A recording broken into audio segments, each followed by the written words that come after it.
So we're at Insomnia, I-56, and I've managed to talk to David Perryman, and I'm from Caged Element. Okay, and can you tell me what are you getting out of attending today? So we're showing off our game, or I'm showing off my game. It's called Grip.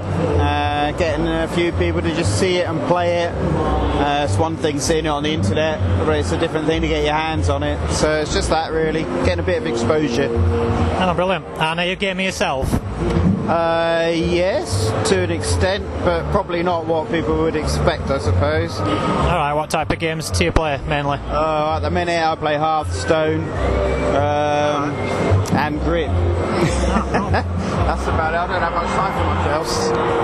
So, is this your first time at an industry event, or have you been before? I've been to quite a few before, yeah. Alright, and how important do you think these events are for the industry?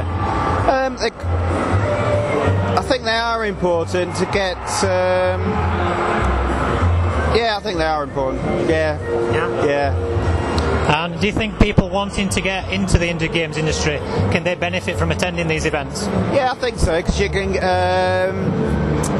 be a face and a name to developers, and you can put yourself forward. I'm not sure Insomnia is probably the best place for that, but something like E3 perhaps is probably a good place to go, and you can talk to the people who are making the games. Yeah, I think it's worthwhile. So say like if you turned up with your own portfolio, you went up to a developer and said, can you get me a line in? Do you think that'd be a viable way, or is that not very professional? Oh, I think that would be. I don't think you'd get much traction if you went that route, if it was unsolicited. But certainly just striking up a conversation with some guys and getting some contact stuff, and then maybe they might invite you to show your portfolio.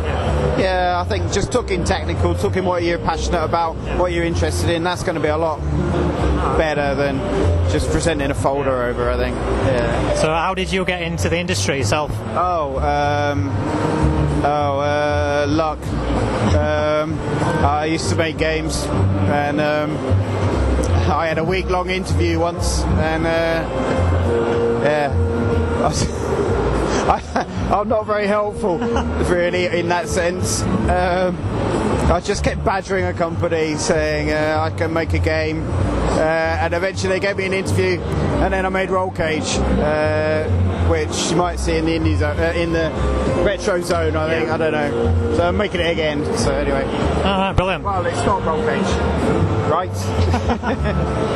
And what's the most challenging thing that you've had to do so far, do you think?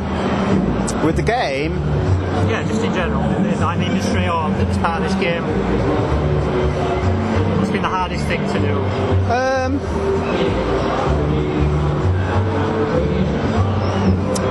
Is it getting exposure? Is it making the game? Is it getting funding?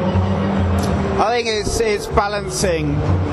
I'll tell you what the hardest thing is having a fresh eye every day. Right. So you're sitting at the computer and you're playing a game that you're making, and you play it every single day, and you get really good. Yeah. And it's incredibly difficult to balance and play and balance the experience for someone who's just picked it up. Yeah. So having that fresh eye all the time is one of the hardest challenges, I would say.